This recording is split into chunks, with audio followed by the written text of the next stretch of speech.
Well, hello, welcome to another episode of Jim's Allotment Garden.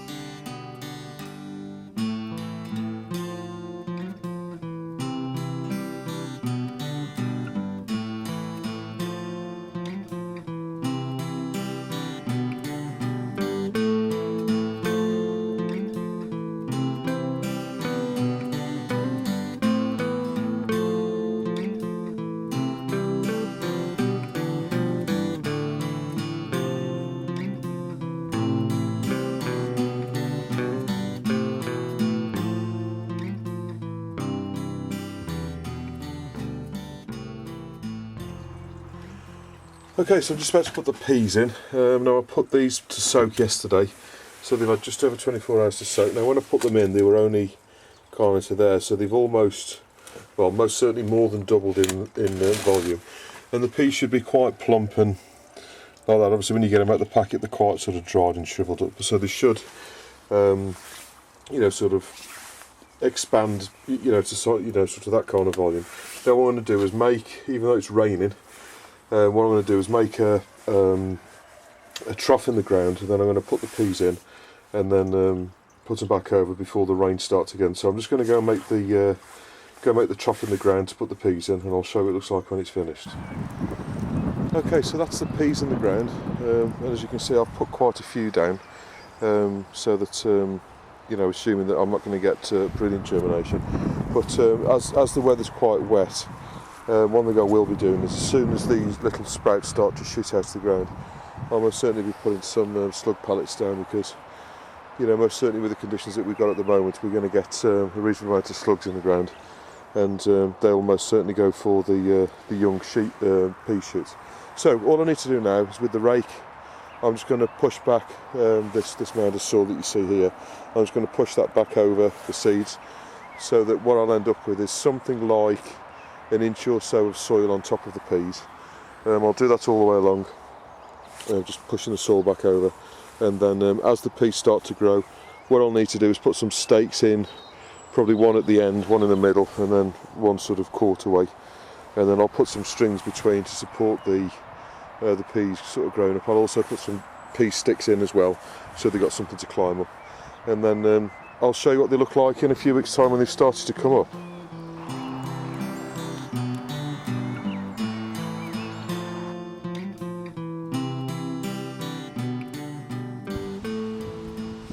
Okay, I'm going to put the beetroot in now. Now these are the ones that I've been growing in the greenhouse. As you can see, they're about 2 or so inches high.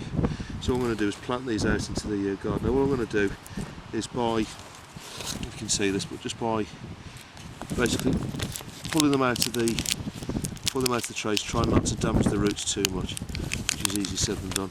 I'm planting them in the ground, and I'm going to put them about 6 inches apart. Obviously there's no sort of thinning out to be done really.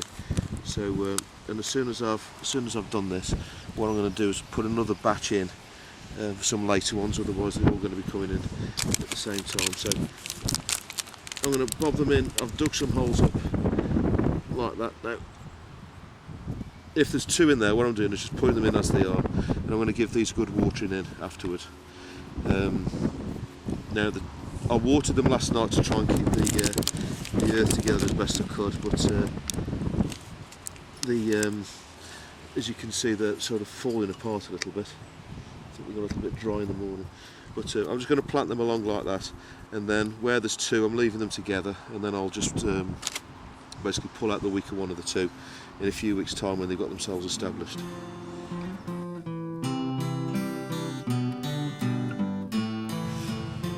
Okay, so I'm just putting the sweet seeds in. I'll put in these directly in the ground. I've already put this packet in. Those are these are the Country Value range, and these are best of all.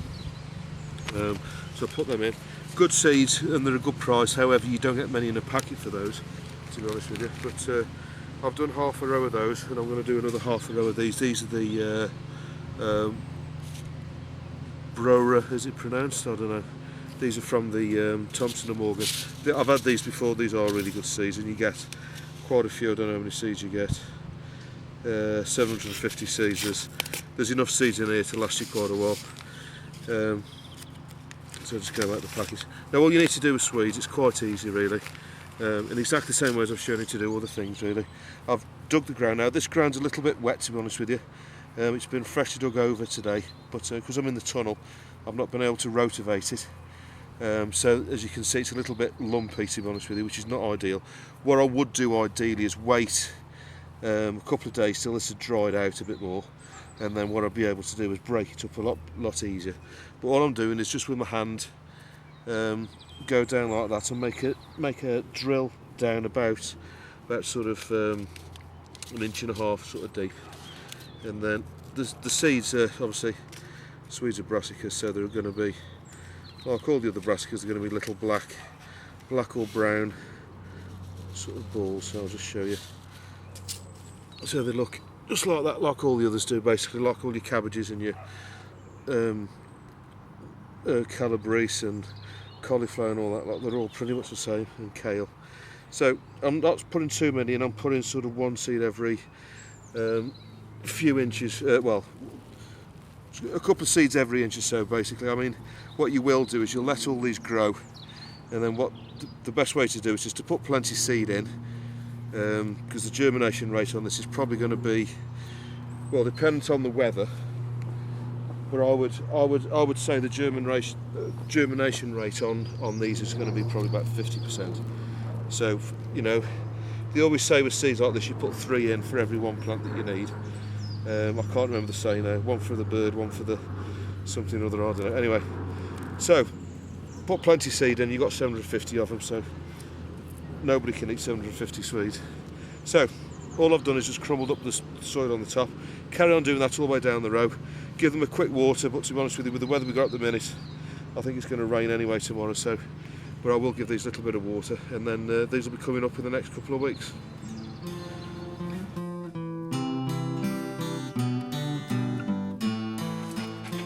Okay, I'm going to do a really quick update in here. As you can see, things have moved on quite considerably since I last did a video, but it's only been a week or so since I last showed you. But right, starting with the dailies at the back, as you can see, the dailies are really shooting now. So these are, apart from the chance of frost that we've got, I'm hoping to put these out hopefully next week into the front garden. So so that's what the dailies look like. As you can see, they've really shot on. These two down here haven't really grown, unfortunately, but these are the new ones. These are the that's the sort of the dark purple one, Misty Night. But yeah, that's what the dailies look like. Right, this is the Mashua, which is the sort of the purpley sort of carrot. I put eBay ochre on there, but it's actually Mashua. So as you can see, these are growing really well. I'm a little bit concerned as they're starting to tangle into each other, so I need to sort of untangle them a little bit. But that's what the Mashua will look like. This is the ochre that Tina sent over. As you can see, it's got a little bit dry. I need to give this a bit of water. I did actually water it 2 days ago, but as you can see, the sun that we've had, it's dried out a little bit. Got a little bit of weed in there, but nothing too much. So that's what the ochre looks like. As you can see, it's like the leaves look like a shamrock sort of type leaf, and the Mashua looks like the kind of like an nasturtium type leaf. And over here is the Oca. Now this is obviously, it's all started to shoot through. Now these are like the little small potato type plants, which are quite nice, Andean vegetable, and these are all in the same kind of family as each other. So as you can see, there's 1, 2, 3, 4, 5, 6, 7, 8 that have come through so far. Oh sorry, 9. That one's just starting to come through there. Oh, and another one's just coming through there, very slightly coming through the middle. So that's what the Oca looks like. So as you can see, the leaves are sort of spade shaped, sort of, for want of a better term. But those are coming on really well, and they've sort of grown to that in the last week. So that's what it looks like in the other greenhouse. Now, the ginger, unfortunately, has not made much progress in the last week or so. So that's what the ginger looks like. It's possibly a little bit too warm for it in here, to be honest. It does get quite warm in here. But this is the wormery. It's looking a little bit grim in there at the minute, but you can see all the baby worms. If you can see them down there, there's loads of little baby worms in there, sort of all wiggling away. There's loads of worms there. Now what I might do actually is put some more earth on top of there, but by the look of it, it's I could do with draining it out a little bit as well. So what I'll do is I'll fill another bottle with the juice off there, and I'll put some earth on the top, and then I can put some more vegetables in after that. But that's what the wormy looks like at the moment.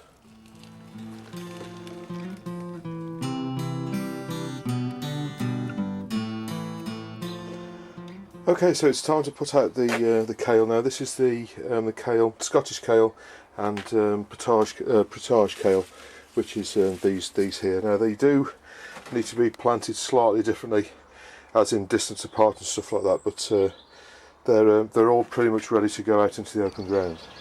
Okay, so just to explain, this is the tunnel. This is where I've prepared all of the ground for all the brassicas. And as you can see, what I've done today is I've gone round, weeded it all out, got all the weeds out. There are a few bits and bobs, but what I've done, I'll just explain, is I've got out all the perennial weeds. I've got some bindweed in here, unfortunately. I've got some bits, so I've dug all of that out, and I've pulled all the larger weeds out, and any that are going to seed, like the grass and the I had a couple of dandelions in here as well, so they've all come out. And what I've done is I've then raked the ground level all the way over, and then what I've done is I've walked all the way over it, because basically with all brassicas they all want the same kind of conditions. They want firm ground.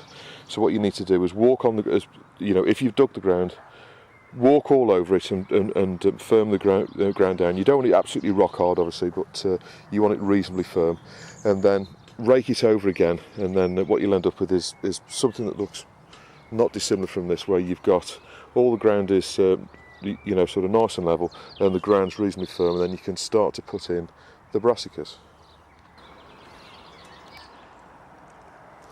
Okay, so now what I've done is I've put in a steel post. These are the ones I showed you a couple of weeks ago, and I've put one of those in every 2 feet, and each of the kales is going to go just in front of the post. So these posts are going to be there basically to support the plants as they develop. Now I'm expecting these kale plants to get to around 5 or 6 foot in height, so obviously these are going to support it up to about sort of 4 feet, and then hopefully the last sort of 2 foot will support itself.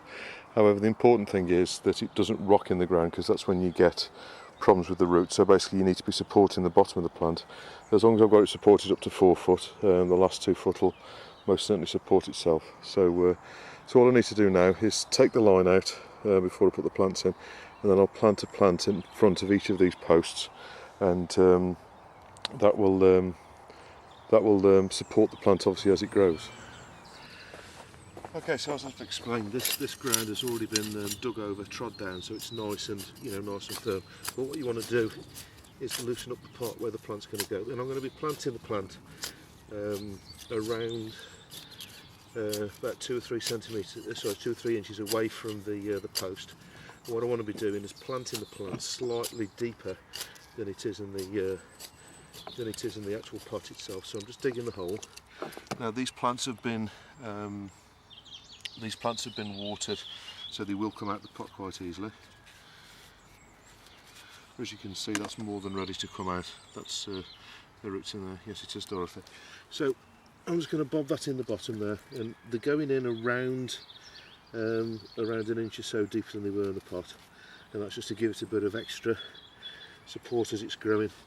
Now the important point is, when you're planting them, what you want to do is don't plant them too deep, but you want to plant them a little bit deeper than they were in the pot. Not heinously too deep, but what you want to do is generate like a bowl round the bottom of the plant, like that, so that when you're watering them you can target the actual plant.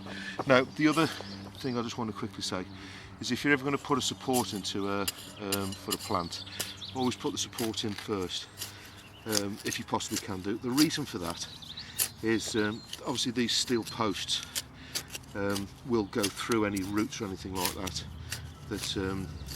of the plant. So what you don't want to do is put the plant in and then instantly damage the plant when you put the support in. So if you put the support in first, you're not going to damage the plant when you put the support in, because obviously it's already there. So, as I say, you go in slightly deeper. So what you want to do is basically put it at the same level as the seed leaves. The seed leaves are the, if you look at a plant, the seed leaves are the first ones that aren't the right shape. They're not these are sort of true leaves, so that's the actual shape of the leaf. These are the two little leaves that you get out, and every basket is the same. You'll get little seed leaves like that. And obviously what you want to do is make sure that the plant is either upright or very slightly leaning towards the post, so that you can you know, so you can sort of tie it in.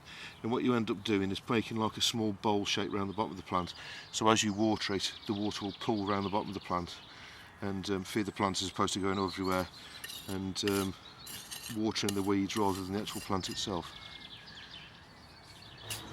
Sorry, one last point. What you want to do is, as soon as you've got them in, give them a good watering in, and then that'll get them off to a good start. Okay, so for the Scottish kale, it's exactly the same thing. You want the ground nice and hard.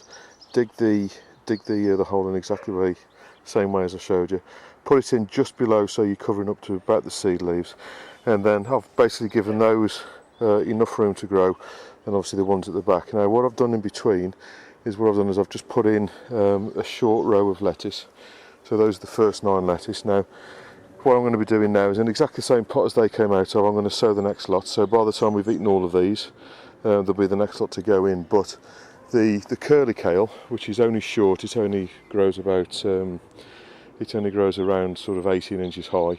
What I'm going to actually do is put a row of curly kale down the middle when they're ready, just to maximise the ground. But of course, by the time these kale plants have grown up, you know, the lettuce will have been most certainly taken out and eaten, and you know, it'll give me a chance to clear the ground out again and put the curly kale in. So all I need to do now is just give these a bit of a water, and they'll be ready to go.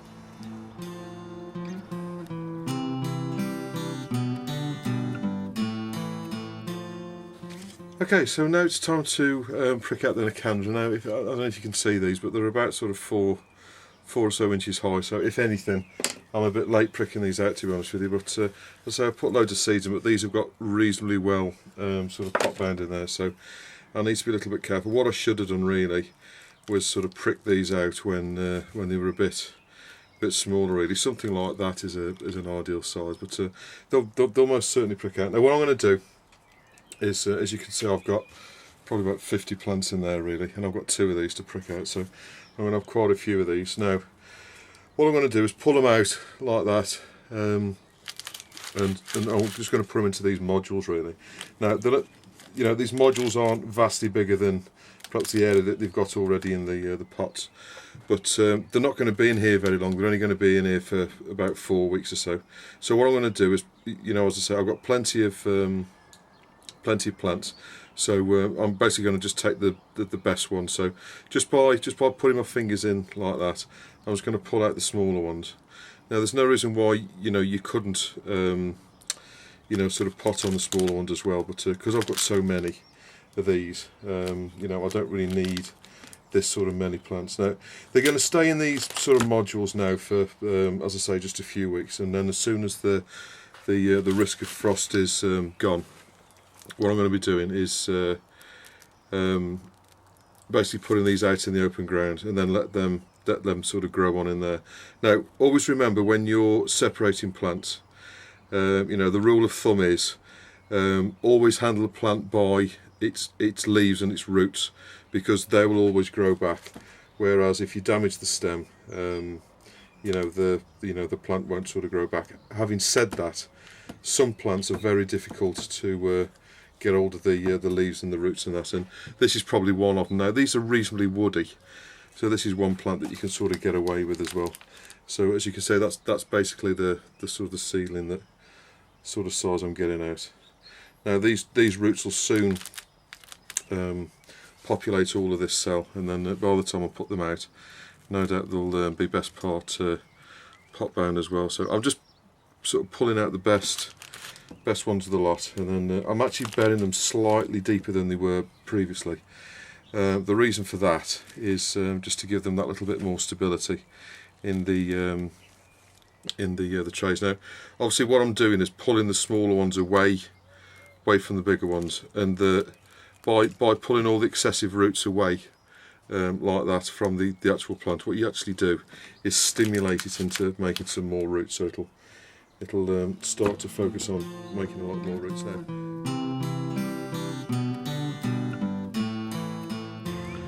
Okay, so now it's the turn of the spinach. So I'm going to put two varieties in. This one's from Wilco's, and this is called Spinach Beet Perpetual Spinach. The other one's from Thompson & Morgan. I've already ripped the packet open, but that's what the packet looks like. And that's spinach, basically perpetual spinach. Now, the reason I grow perpetual spinach is basically I've grown normal spinach in the past, and it has got a real tendency of bolting on you. Now, if you go away on holiday at all, I wouldn't recommend, unless you've got somebody that can water your spinach for you, I wouldn't recommend you grow actual spinach, because it's only got to dry out once and it'll all bolt and go to seed. Perpetual spinach actually isn't spinach, it's more of a I think it's actually a chard or something like that, but it's most certainly not spinach, but this is what the seeds look like. They look like sort of little pieces of cork. What you need to do is put these in reasonably sparingly, about one every couple of inches is more than enough, really. Again, in exactly the same way as you've done the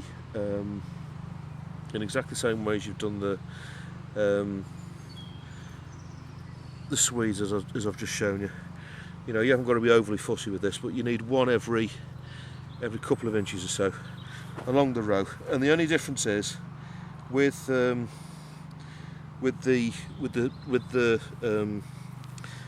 perpetual spinach, what I like to do is rather than putting dirt over the top of it, I put a little bit of potting compost. Just sprinkle a little bit over the top, and what I find is that gives it a good start, and it keeps it a little bit moist than earth would, and it tends to grow a little bit better that way. It gets a better start, because as soon as this stuff's going, it literally just grow like weeds. And but I find that, you know, I mean, you can put, you know, if you haven't got any compost, you can just put earth over the top in exactly the same way as you do the you know, the Swedes and the parsnips and all the rest of them. You know, you can do it in exactly the same way, but obviously just get a bit of earth like that and just break it up like I've shown you before. That'll you know, it will germinate like that, but I find by putting some compost over the top, it gives it that little bit more moisture in there, and I've found I've had a better germination rate. Now, with this, what you can do, you don't necessarily have to grow this in rows. What you can do is block grow it. So, you know, you can have like a row that's like a foot wide, and then just put seed all over it and grow it like a you know, you can grow the perpetual spinach like that, because you're just going to keep pulling at the same plants, taking the leaves off. But the reason I grow it in rows is so I can weed between them. That's the reason I do it like that, but there's no reason why you couldn't block grow a crop like this. So I'm going to carry on going down, putting the seeds in, and then I'll just put a little bit of compost over the top as soon as I've got all the seeds in. And a bit of water, then I'll just leave it to it.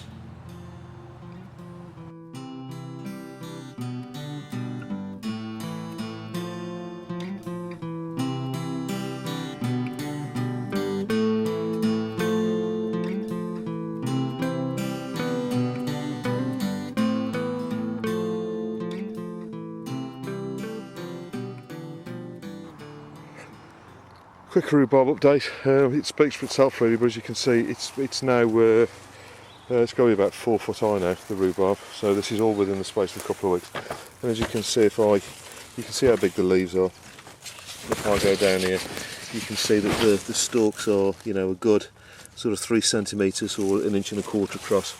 And you can really see how thick the stalks are, and that's a good sign that the rhubarb's sort of growing strongly. Now, what you need to do, I don't know if you look at the leaves, you can see they're all kind of fighting to get up. So this is most certainly the time to start picking. Pick the longest ones and the fattest ones, and then let the others come through from underneath.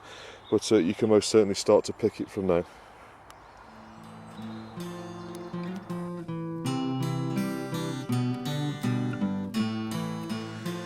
Okay, so now it's time to pot on the tomatoes. Now the tomatoes are kind of this big at the moment. They're basically sort of 2 inches or so high.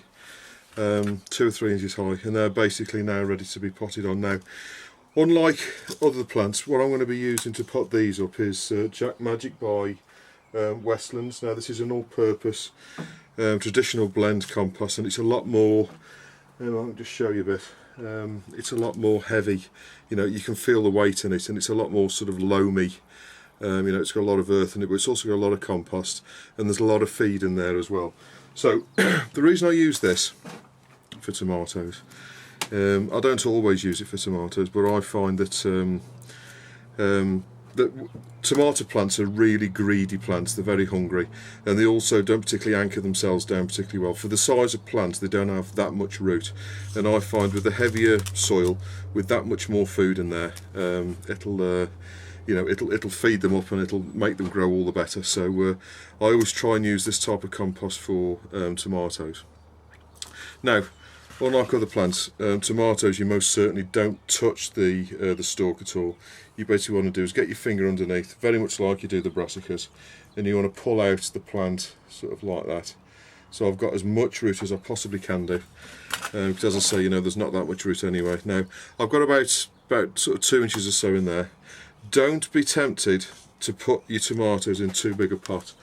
What you want to do is put them in these sort of 4-inch pots, and now when they grow a little bit bigger, I'll keep them in these pots really, because they're going to be going into the greenhouse within a couple of weeks. All being well, this greenhouse will be empty of all the other stuff, and they'll be ready to go in then. And at that point, they'll probably be about sort of 9 inches or so high. So they'll be perfectly okay in these pots up until then. Don't be tempted to put them in a sort of bigger pot like that, because for various reasons really. But what you want to do is you want to keep them, you know, you want to keep them. Well, space is a big reason, to be honest with you. I don't have that much space to keep them in the greenhouse at the moment. But also, you know, when you pot on a plant, you never go much bigger than what it was in before. As a rule of thumb. So again, I'm pulling the plant. I'm sort of putting my fingers underneath the plant and pulling it up from under there. So I've not touched the stalk at all. And what you want to be doing is aiming to put the tomato plant in slightly deeper than it was before. So what you want to be doing is effectively burying around half an inch of the stalk. The reason for that is you want it to be a lot better anchored. But also, as I say, they're not brilliant with the roots, and anything that you bury will sort of help the roots along. Now, believe it or not, what you can do with tomatoes is when you actually put them in the ground, what you can actually do is bury the leaves. So if you've got a tomato plant with say 3 sets of leaves on, these are a little bit young to show yet, but if you can imagine, you can just see that there, you've got 1 set of leaves there, and then there's going to be another set there, and then there's actually 3 sets on there, but the second and third are quite close together. What you can do is bury the first set of leaves under the ground, and believe it or not, that set of leaves will actually turn into roots. If you do that, there's a lot of the big tomato growers that actually recommend that you do that. And what it actually does is, because there's more roots, you can get more nutrient into the plant, and therefore you'll get a much better yield on the tomato. So what they suggest is you actually bury the first lot of leaves under the ground, and then those leaves, believe it or not, will actually turn into roots. Now, I don't know if you've noticed on a tomato plant, but you get where the stalk comes out of the ground, what you'll get is these like little roots forming at the side. Now, if you bury the tomato plant even deeper than it is, when you see these little roots coming out of the stalk, those will actually grow into roots as well. So the tomato plant is actually trying to form more roots, but unfortunately, rather than trying to form them down, it actually tries to form them halfway up the stalk, which is a bit crazy really, but that's what a tomato plant does. So to get more roots on your tomato plant and therefore a better yield, as I say, what you want to be doing is burying the plants a little bit deeper now, only sort of half an inch or so, around 1 centimetre if you can afford that. Obviously this is a slightly smaller one, so I'm not burying this one much deeper, if at all. But most certainly ones like that, I don't know if you can see, but you can only see about 2 inches of that now, where in fact that was 3 inches tall before, so I've kind of buried best part of 1 inch of it. So well, when you're burying the leaves, obviously that's when you'll go from these pots into the actual ground itself. So you can actually bury the leaves, and they'll sort of turn into roots, or at least you'll get roots coming from the stalk anyway. So that's a reasonable sized one. And what I'm going to do is put him in there, and then I'm just going to put a bit more soil around. The only problem with this compost is it's you need to keep it reasonably wet because it does dry out, and then it's not the easiest thing to handle. So that's what the tomatoes should look like. Now, obviously, label them up so you know which ones are which. These ones are actually Alicante. I've got a similar number of money makers, but some of these are a bit bigger, particularly that one there. That one's much bigger, so I can actually show you this one a bit better. So those are the leaves that you'd sort of bury up to there.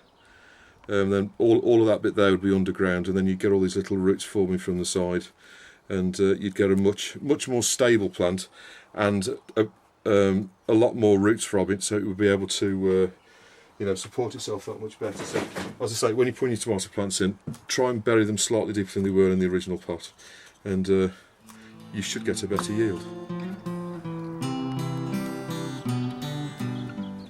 So I'm afraid that's all we've got time for today. Please don't hesitate to put any comments or questions you've got below, and I'll see you on the next episode of Jim's Allotment Garden.